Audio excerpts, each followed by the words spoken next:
देखो, बीजेपी कुछ भी कर सकती है, हिंदी भी थोप सकती है और धर्म भी थोप सकती है।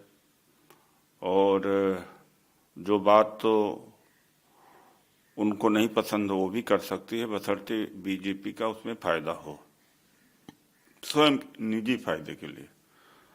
और भाषा की लड़ाई 58 68 उस दौर में भी बहुत हुई। तो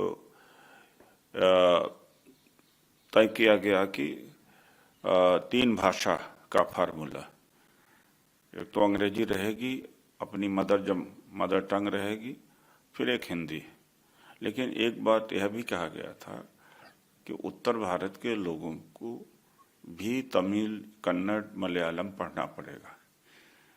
तो खैर उस पर अमल तो नहीं हुआ कि कहीं पर ये भाषा नहीं पढ़ाई गई। लेकिन जिस तरह से बीजेपी अपना जनाधार खड़ा करना चाह रही है, भाषा को थोप करके, वो बड़ा खतरनाक खेल है।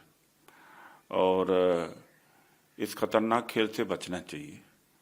हिंदी आप उनके ऊपर नहीं थोप सकते। देखिए, अगर जनता अगर हिंदी पढ़े, हिंदी पोस्टर या लगाए, अलग बात है। लेकिन पार्टी की तरफ से जबरन लगाया जाए या उनको उकसाने के लिए, चिढ़ाने के लिए लगाया जाए तो गलत बात है। इससे क्या है कि नॉर्थ साउथ में बहुत ज़्यादा विभाजन बढ़ेगा। उस विभाजन से बचना चाहिए। देखिए भाई, अपने आप जगह बनती है, आप थोप नहीं सकते। जिसको सीखना है सीखो, इंसेंटिव दीजिए। आप थोप नहीं सकते। कभी उर्दू को आप मुसलमानों की भाषा बता देते हैं, कभी उधर आप हिंदी थोपते हैं। बताइए, उर्दू मुसलमानों की भाषा कहाँ से हुई? उर्दू हिंदी से पहले यहीं बोली जाती थी। उर्दू में फारसी शब्द, अरबी शब्द और सबसे ज़्यादा तो संस्कृत शब्द हैं। लेकिन इतनी प्यारी भाषा है, उसको आपने उसका इतना इस तरह से पेश कर रहे हैं कि जैसे एक विशेष कम्युनिटी का ही भाषा हो। नहीं, वहाँ गवर्नर है, उन्होंने ये काम किया है। गवर्नर रवि हैं, वो भी एक काम कर रहे हैं। और जिस तरह से पोस्टर लगाए गए हैं, क्या है, जब इस तरह से पोस्टर वहाँ पर लगाए गए हैं तो एक तरह से आप कर रहे हैं। दूसरा है कि सर्व शिक्षा अभियान के तहत जो कुछ पैसा देना था, 1000-2000 कुछ हजार करोड़ हैं, केंद्र सरकार ने रोक दिया और तमिलनाडु को पैसा नहीं दिया। नहीं, स्टालिन बिल्कुल दुरुस्त है, चाहे वो है भाषा का मामला हो या जो वाइस चांसलर की नियुक्ति की बात हो और डिलिमिटेशन की बात हो।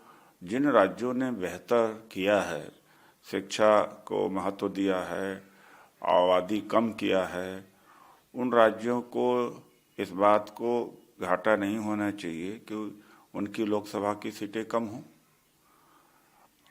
तो सारे मुद्दे जो स्टालिन के हैं वो सारे मुद्दे सही मुद्दे हैं, हम समर्थन करते हैं उनका। बिल्कुल गलत बात है। हिंदी तो अभी 100-200 वर्ष पुरानी भाषा है। तो जिसका मतलब सनातन के साथ में अन्याय कर रहे हैं। सनातन को कहते हैं आदि अनंत से चला आ रहा है। हिंदी भाषा 18वीं शताब्दी में इसका आविष्कार, आविर्भाव, प्रचार, प्रसार हुआ है। तो कैसे आप कह सकते हो? मैं बिल्कुल जो कहा था 16 फरवरी को लखनऊ के अंदर कि इन्होंने सामाजिक न्याय का गला घोटा है। अब समाज इनका गला घोटे, इनको अलग थलग करे समाज राजनीतिक रूप से। और वो बात सच हो गई। बात कैसे सच हुई? दिसंबर 23 में आकाश आनंद को उत्तराधिकारी घोषित किया।